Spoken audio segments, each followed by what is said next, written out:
got some instrumental Latin tunes in the background if you can hear them, because I went to a, let me pause it.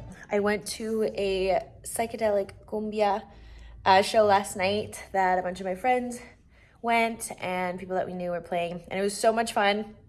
I'm exhausted. I'm not hungover, but I'm so tired. I've got my caffeine right here and I'm putting some books away. There are more. I promise there were more. And yeah, it should be a pretty chill day. I don't think there's going to be too many people coming in today because it's just rainy and kind of a little bit gross. However, there is a Latin event happening also on the island, so I presume that actually people might be coming in this way and buy some books while they're at it. But yeah, if you can hear some background music, that's also what it is. So I'm keeping the nice Latin vibes going. I didn't bring any reading material because I have to write yet another paper. We finished the one that I was talking about the last time we saw each other, and now I'm writing one for my health law class, but I'm writing it on the Mental Health Act in British Columbia. And the other paper that I wrote had to do with migrant agricultural workers working in the interior and the exploitative practices, and also like problematic immigration scheme that they come to, not Vancouver, sorry, but Canada just generally. Nobody's here for my law talk, but in case you were wondering, that's what I'll be doing. I also have to package up my book subscription, folks, because we wrap them up like this. I've talked to you about this ages ago when I used to run this, but essentially, oh, here's my Zammy book. I'm gonna go home with this before I forget. Anyway, book subscription. I used to send out a questionnaire.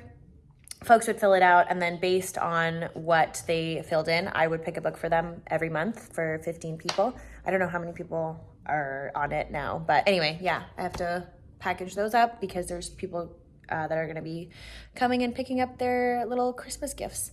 What else can I tell you? Oh, I'm reading Details by a Swedish author, a recent translation, and it is really, really good. I'm like 45 pages in. I got it from the library. Actually, I'll see if the bookstore has it and I'll show you the cover. And that's about it. I've honestly just been grinding because all of my essays and things are due November 29th. So it's like grind time. No neglecting schoolwork. So yeah, that's what I'll be doing in between putting books away and hopefully talking to people. But yeah, just wanted to do a little update, a little check-in, a little hello, starting another reading vlog.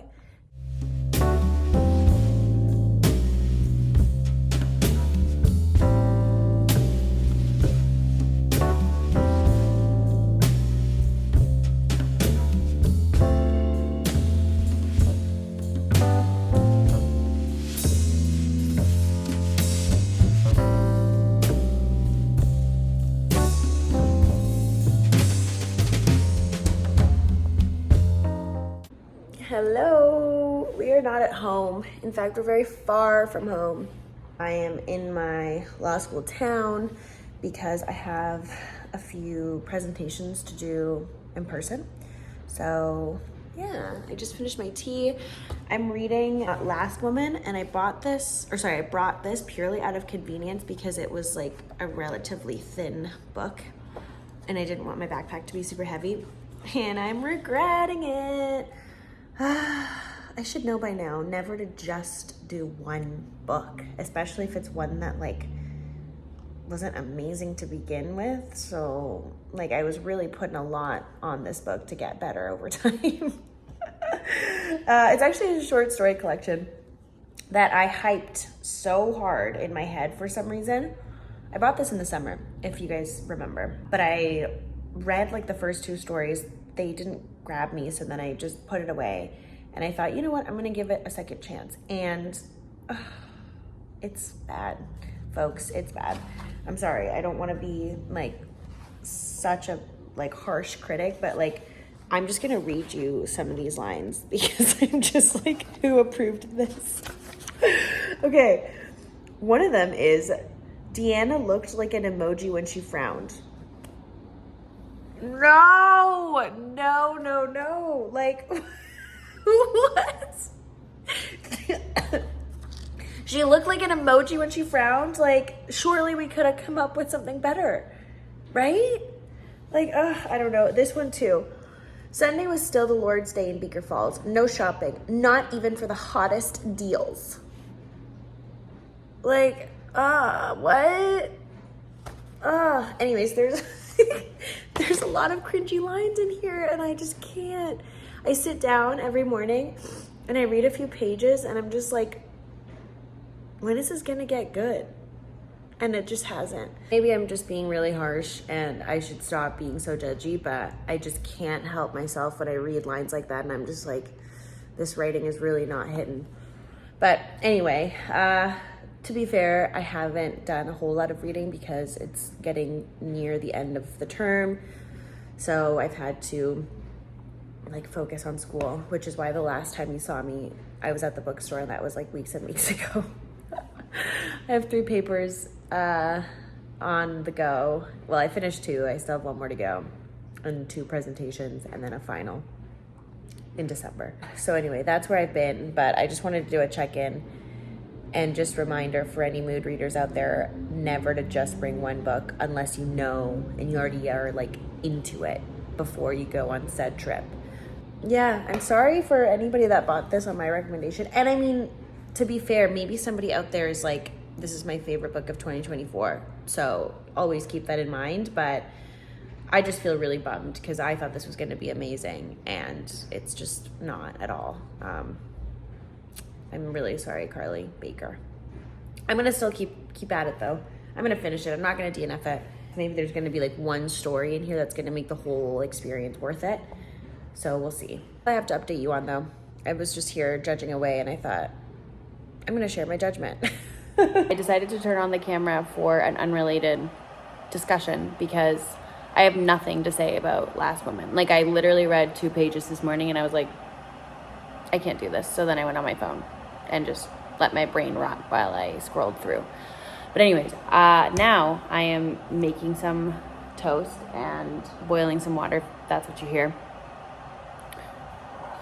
with some raspberry jam and almond butter, if you must know.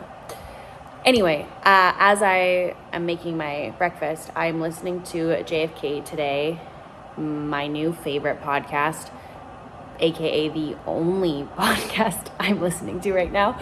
And it's thanks to Zoe, my sweet friend, who sent it my way. And I didn't even know it was a thing. Maybe you know, and I'm just the last human to know about this, but Janai FeatureCon was introduced to me in like 2020 or 2021. And I've always appreciated their like intellectual contribution into my life. Anyway, they have a podcast now and it's like politics, culture, anything that's on their mind kind of vibe. It is so good. Like I said, I just really, really appreciate their worldview, the way that they speak, everything about them is just a big yes in my book. So anyways, it's been really, really fun to look forward to their episodes. I think they drop like 4 episodes a week or something like that. So like they've been on my ears and on my mind for the past like 3 weeks ever since I discovered this podcast, thanks to Zoe, like I said. So I want to get you on it too. If you are at all interested in their work, their activism or their politics and any of that, then you can hop on the podcast bandwagon. I bet you they also have a YouTube channel on. I just haven't looked it up. I just enjoy listening to them. But anyway, yeah, if you enjoy any of those things, get on it. JFK Today. Thank me later. So yeah, I'm gonna go back to listening to that while I eat my piece of toast. But I just really wanted to let you know that that's what I've been listening to in lieu of reading because I don't like that book. Sorry. Good morning. Another day, another tea, another attempt at Last Woman. I'm not gonna lie. I have decided that as soon as I'm home, I'm retiring this and I'm picking up another book because I just can't be bothered to continue. Like I just started a new story and the first line is, I am an empath, a true knower of the people.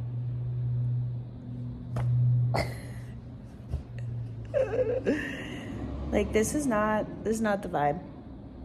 It's really not the vibe. But anyway, yeah, I'm going back home tomorrow.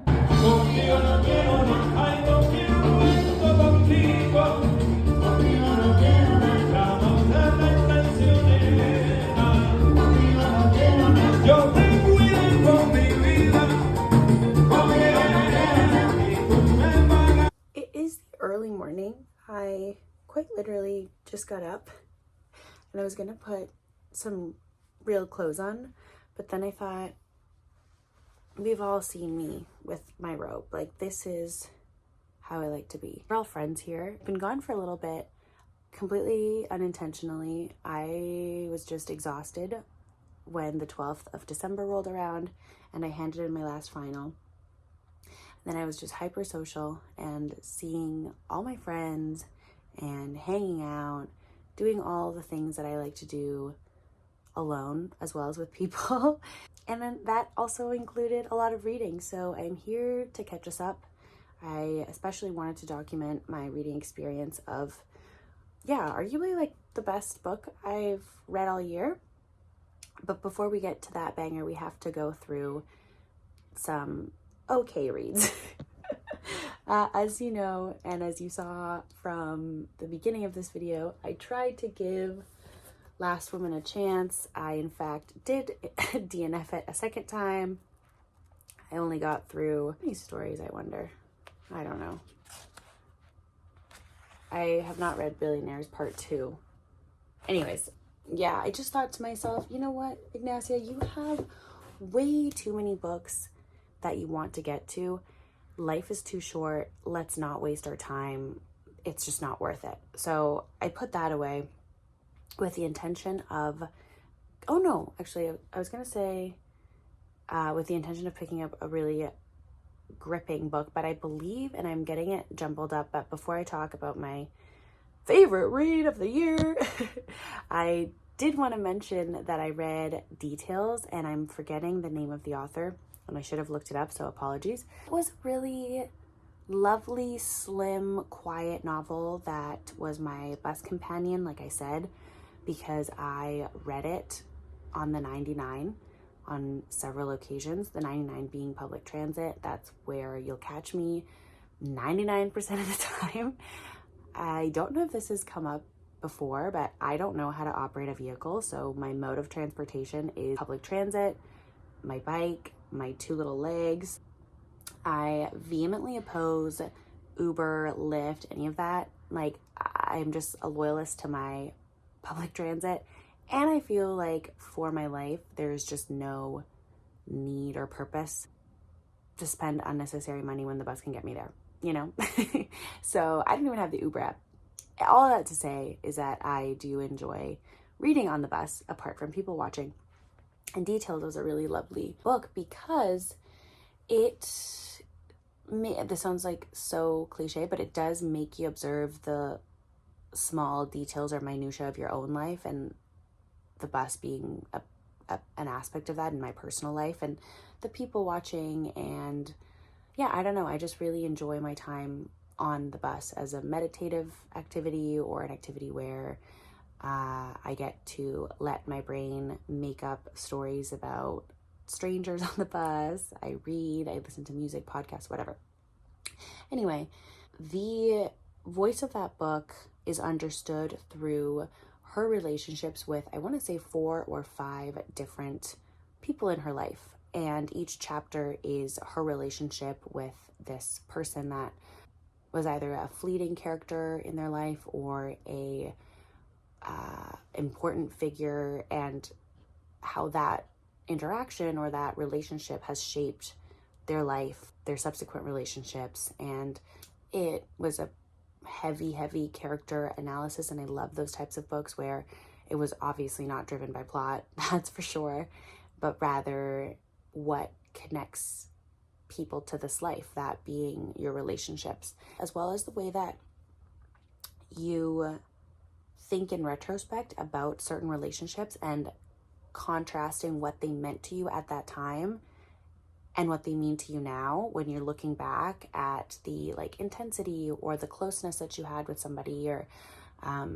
so there was a lot of that in the book, which again I translated that into my own life, and just observed and took like inventory, I guess, of like people and relationships in my life and how I felt in that moment versus how I see those relationships and what they mean to me now versus what they meant to me then. Anyway, I enjoyed it. It was a lovely little read. And I do think about it from time to time. So if you see it in the library, I would encourage you to pick it up. Okay. Like I said, I'm getting the timeline jumbled up for some reason, but I remember the clear intention I had when I got back from law school to pick up something that I hoped desperately would grip me and would shake me and would put me back into I love reading vibes, because Last Woman did quite the opposite. So I picked up Liars by Sarah Manguzo. Thank you to Hogarth Books who sent this to me. And oh my God, this was absolutely phenomenal. I want to see this in everyone's best books of the year list. No, I'm kidding, obviously. To each their own.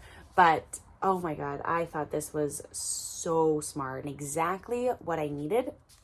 And I think the reason why this struck me even more is because this just quite literally landed on my lap. I hadn't heard anyone talk about this.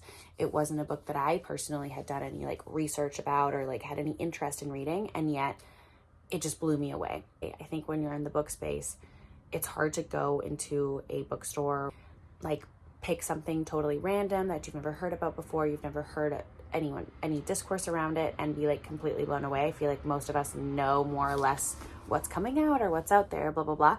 But yeah, that's why I think this was like particularly striking, because I was not expecting anything. I had no expectations going into it whatsoever.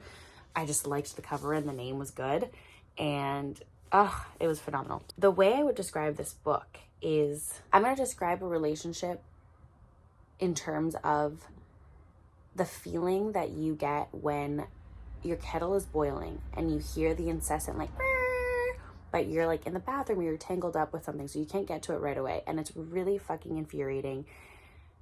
You want it to stop, but at the same time, the longer it goes on like whistling, you sort of like keep on going despite the massive discomfort, and you know that sooner than later, like, you're gonna have to turn it off.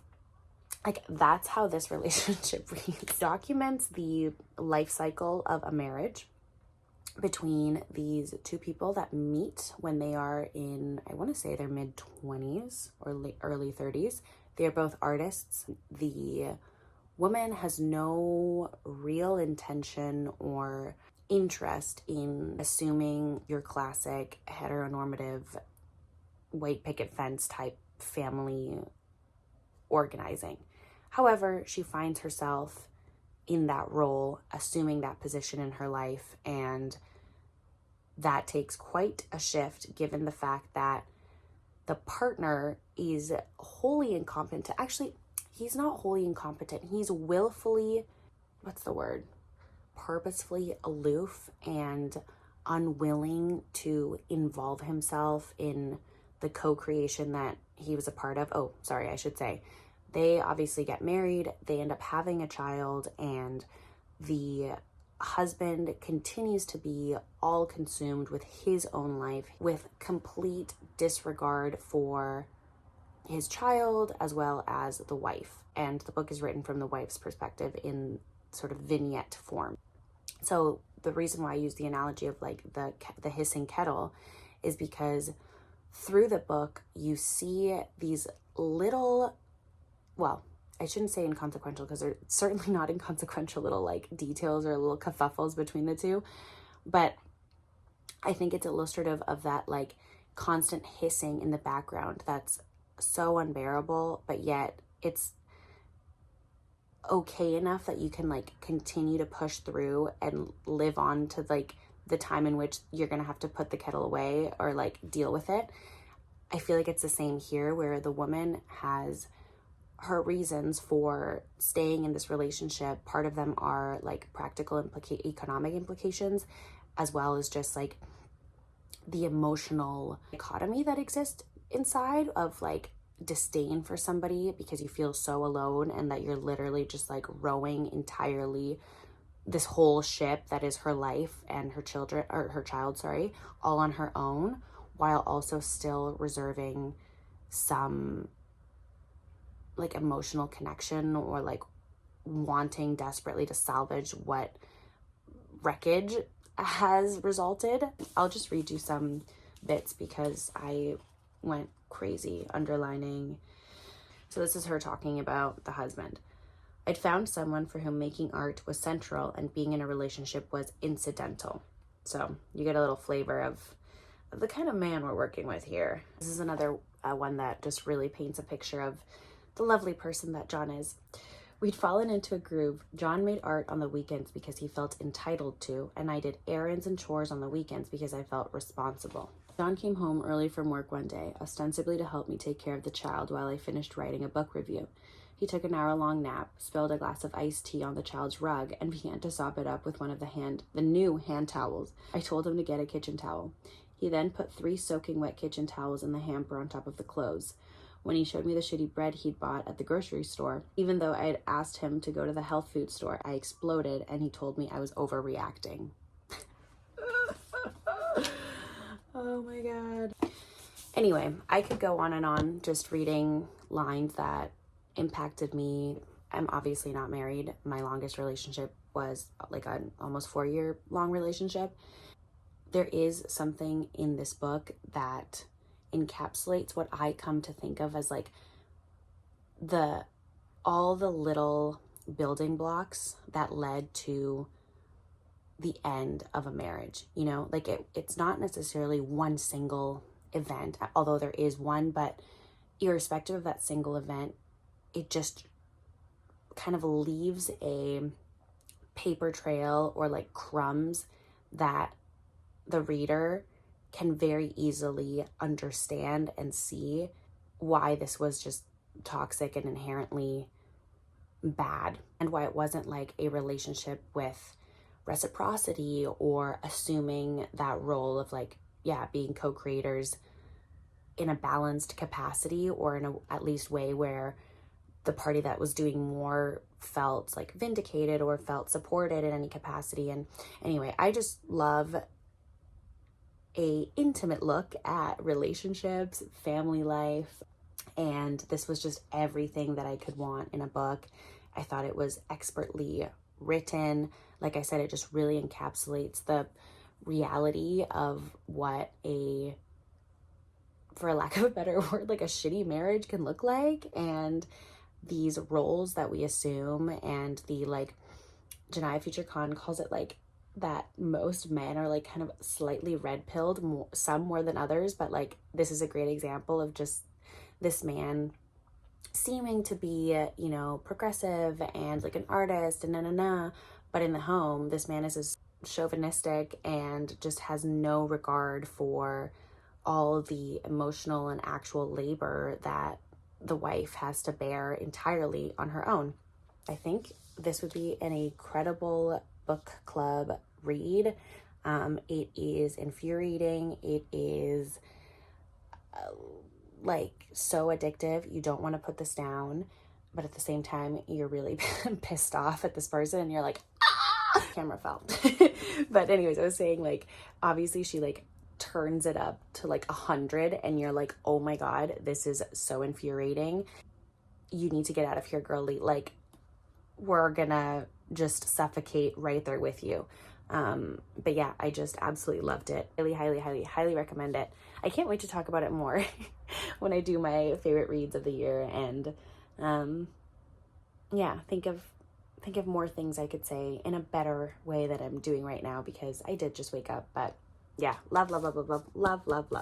After that, I picked up Intermezzo, and oh, I'm eating this up. I'm truly eating this up. I saved this for the end of my oh no, sorry, that's not true. I finished that, and then I actually read Person is the Only Self or something like that by Eliza Gabbert. I feel like I'm not saying that correctly. It's nonfiction. It is essays, and they were okay. There was nothing in that collection that blew me away or that expanded my consciousness. Unlike, where is it? This book is everything. Absolutely everything. I'm like spoiling it all for you. Like, don't even watch my favorites video because this is also up there. Like, this was also phenomenal. But anyways, yeah, none of the essays really blew me away, to be honest. It was nice. Like, it wasn't awful by any means. Like, I finished it, but I think the main takeaways that I can share with you is that she made me want to read Sylvia Plath and Virginia Woolf, but that's pretty much it. I don't remember anything else. I don't remember. Yeah, there was a lot of, it felt like a conversation with a friend, which I guess is obviously nice, but because she does seem like a lovely, nice person, but to me, I feel like that essay collection didn't contribute as much as I wanted it to, or that I thought it would, because I had heard really good things about it. I think maybe I had like higher expectations and they were just not met. Also contrasting that to Death by Landscape, which is just like big brain energy, and that was just a crazy good experience. On the other hand, that was just like it's okay. I wouldn't buy it. I got it out of the library. So like if you see it at the library and you're like, oh yeah, this book, like sure, but like I wouldn't like run anywhere to get it, you know? But that's just my perspective. Anyway, that was during finals. Then finals were over, and since final season started, the light at the end of the tunnel was Intermezzo by Sally Rooney. And so I was just like eagerly waiting to get to the finish line so that I could pick her up. And 30 pages in, I was like, mama's home. Like, this is exactly what I needed. God, I love her. I really do. Like, you haters can go somewhere else because I don't read a lot of romance, as you can tell, but I do like it. And I always forget that. Like, as soon as Ivan met Margaret, I was like, this is gonna be good. Like, I'm all in. Like, this is going to be good. And yeah, I'm almost done, but I'll reserve my thoughts for later. But it's everything I could have wanted and more. So that's what I'm reading now. And then I also very quickly wanted to run through some books that I got recently and that I received. So camera fell again. And if you could see the way that I'm balancing you, you would laugh because I just have like a massive stack of books. So anyways, apologies if the angles have shifted throughout this entire video. But my sweet, sweet friend, Dani, if you're watching, I love you. She sent me a book all the way from Bali, and that's Murder, because she read it and really loved it, and I had mentioned to her that it was on my list, and lo and behold, I have it. So I'm super stoked to read this. I've heard nothing but good things, except one friend in real life. He didn't like it, but I'll be the judge of that. It feels all the more personal because Dani was touching this very book. This is her very own copy. Then I went to, where did I get this? Either the Paper Hound or Pulp Fiction, I forget. But I got the Noam Chomsky and Foucault debate on human nature because I watched a little bit of their debate online, like it's on YouTube, years ago. And oh yeah, I got it at the Paper Hound. Also, like, look at this. It's like a little hound. Do you see that? How cute. Anyways, saw the book, and I absorb information better if I see it and I can underline it and engage with the text, particularly if it's something like heavy and intellectual such as this. So I wanted to get a physical copy. And then I always peruse and see if they have Adrienne Rich, and they did. Arts of the Possible, Essays and Conversations. These essays trace a distinguished writer's engagement with her time, her arguments with herself and others. I'm a poet who knows the social power of poetry, a United States citizen who knows herself irrevocably tangled in her society's hopes, arrogance, and despair, Adrienne Rich writes. The essays and arts of the possible search for possibilities beyond compromises, degraded systems, seeking to imagine something else. I really like Adrienne Rich, and I saw this and I thought it would be a lovely addition to my little Adrienne Rich collection. And then finally, I very last minute helped the bookstore with a emergency not emergency, but essentially my boss needed to pick up the books from our supplier, and I worked at the bookstore, and she was like, pick any book you want. Merry Christmas. So I picked Rejection because I have heard so many good things. I've heard the lovely Nathan talk about this. Who else have I heard talk about this? Mainly Nathan. Yeah, I really enjoyed his review and I was sold. So really excited to get to this at some point. But anyways, I've been yapping for a long time now. I am getting hungry and I would love to drink my tea and finish intermezzo. So that is what I'm going to do. I hope we will talk before the year's over. If not, sending you love always. I don't celebrate New Year's. I've never been like a resolutions girly, or I just don't really care. So I was gonna be like, I hope this year is gonna be amazing, but you know what? I hope today is amazing. I hope next week is amazing, irrespective of whether it's the 1st, the 2nd, the 31st, doesn't matter. In my eyes, it doesn't matter anyway. I really enjoyed talking about these books. I want to think more about Liars and talk about it in more depth in my favorites video. So look out for that. If you have read any of these, please let me know. And I always look forward to engaging with you in the comments or just like on my Instagram, because it's nice to know that there's somebody out there that shares the same taste in books and enjoys talking about these things and enjoys like participating and viewing, and I just love this community. Anyways, it's not corny hour, so I'm gonna keep it tight. I'm gonna keep it short. I say that as I've been like yapping for a while now. But anyways, yeah, thank you again for watching and being part of my digital world. It's awesome and I love it. So thank you. Bye.